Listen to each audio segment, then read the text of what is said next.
This is day 266 of Ukraine's resistance. We're at Mediacentru Ukraine. My name is Vasil Samokhvalov. We're about to talk about youth, and we're about to talk about a youth festival that will take place on this weekend in Lviv. We have with us its organizers, Alina Deineka, organizer of the Youth Speak Forum, and Iryna Balych, manager of educational projects for youth at AIESEC in Lviv. We know that this is going to be the fifth festival this year. Could you tell us more, and could you tell us how it will be different from previous festivals? Thank you. Youth Speak Forum is an all-Ukrainian youth forum, annual forum. We've been going since 2015. Yes, this will be the fifth time in Lviv, and it's aimed at motivating the youth towards action, even at a difficult time like today, which is, of course, then the answer, how it's different. Well, because we started living a different life since February, and many people, we have many IDPs who are perhaps somewhat disoriented informationally, who have perhaps lost their jobs, lost some opportunities, lost their opportunities to learn. It's important for us to organize youth to show them that life goes on, that the enemy will never overcome us, and that even today the event is taking place under a slogan from Taras Shevchenko: "Fire does not burn the bold." Again, this is the point: is to inspire the youth and show them the spectrum of opportunity that exists. If you have something to add, yes. The difference with previous Youth Speak Forum is that this is the first time we've had we're collecting money for the emergency bodies for the Kherson region. For the can we speak more specifically how it'll happen? Which guests, who will be there? How many people? How can we get in if we're no longer that young? This year, the event will be a mixed format event. This is November 19th, 20th in Lviv. On Saturday, the 19th, we'll have an offline event at the University for Trade and Economics in Lviv. We are grateful to the Youth Council at the Lviv Regional Military Administration. They're the partners of this event. We trust them, and this location will be. We trust that this location will be safe. We will have a shelter. It has a shelter, which is very valuable. The second day, on the 20th, on Sunday, starting from 2 p.m., there will be an online event, which will be recorded at a studio and then broadcast on the YouTube channel. This event is divided into three main functions: empower, engage, and commit. So we'll have different companies that are present at the international market. For instance, KPMG will hold a workshop for our delegates and our participant. PwC will be hearing speeches from various interesting speakers like Roman Dereha, Oris Soup, Miroslava Dzic, doctor and psychotherapist, will be talking about various themes that might interest the youth in terms of sexology and relationship to oneself and others. There will be a panel discussion with Yaroslav Hrytsak and Oleg Malets, and there'll be we'll have another representative also from the Youth Council of Lviv Youth Council. There will also be many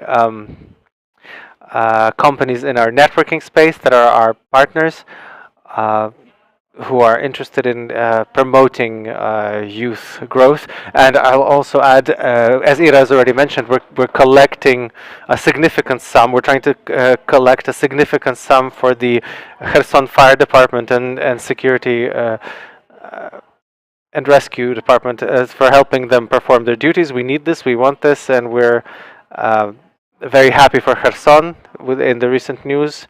In any case, the enemy continues to attack and provoke. We saw this yesterday, so we cannot stop donations. So another change in the format this year. Previously, the forum was paid. This year, the forum is absolutely free, that anyone can join. You can hear everything, and even after these 2 days of this rich program, you can still donate and thus support our victory. Yes, please. So you're all welcome. Just please register and donate for Kherson, and that'll be great. If you could tell us more about your organization, what you do, what the organization is, especially in the period between events. What do you do between events? Okay, so our organization, what our organization was doing prior to the war, and basically still continues, is where we train volunteers. We have professional trainings and volunteer trainings. Unfortunately, when the full-scale invasion began, we had various international guests coming in who will not be coming. So we're only sending our local Ukrainians. So half of our work is basically stopped. So we started looking for new solutions, new projects that remain relevant both for the youth and for us and for our organization and for Ukraine. So we started a new project called Edu Up. It's aimed at development opportunities for youth. So we're looking for ambassadors, for delegates who are prepared to come to schools, to universities, and tell kids about important sustainable development goals or some developing subjects for the kids, because through these different situations that we're going through, the alarms, the air raids, education obviously suffers. So through our projects, we really want to improve, raise the level of education, and hope that the children are, in terms of childhood development, introducing children to subjects and topics that will be interesting to them in future. So we both attract people who are just interested, and also children, both school kids and students from various people from various companies. So in this way, we hope to improve the educational process and improve our future. How many people were encompassed by your programs prior to the war and now? I can say that every year this number has grown, and strangely enough, we've had some changes in.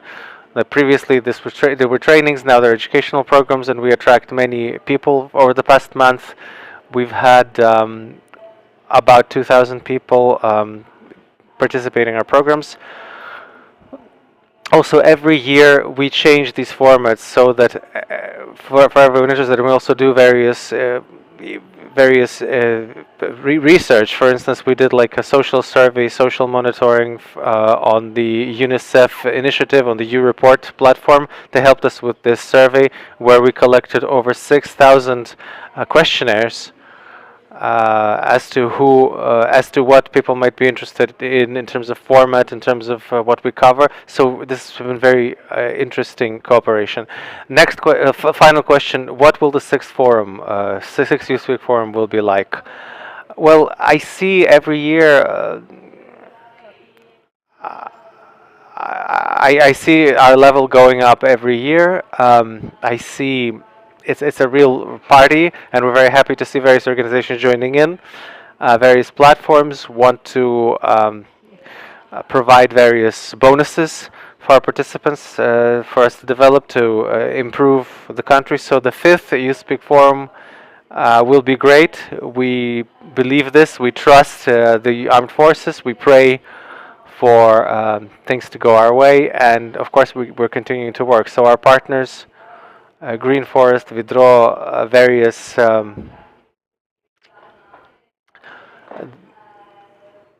they're preparing various bonuses, various interesting things for participants' donations. So by donating, you automatically become part of various sweepstakes. So this year already, in spite of the fact that we have a war, we anticipate a great forum, a wonderful forum. In spite of all the changes, we have many people involved, and we can't. So we eagerly await our victory. Thank you very much. If you have anything to add. No, I just wanted to say that next year we're sure that Youth Speak Forum will be even bigger. We'll have even more partners, and we hope to our next forum will take place in free Ukraine, without war, without air raids, without shelters. And also, just to add about registration, to register, you can simply Google Youth Speak Forum, and that will come up. Then the managers will orient you. We will have a Telegram chat where the entire agenda will be given. Everything will be communicated, and so that should work great. Thank you very much. With us were Alina Deineka, organizer of Youth Speak Forum, and Iryna, Balych, manager of AIESEC Youth Educational Projects. We were talking about the 5th All-Ukrainian Youth Speak Forum, where young people will be given much interesting information. Our next briefing will take place at 11:30. We'll be talking to Alexander Kharchenko, director of the Center for Energy Studies, about the consequences of yesterday's missiles.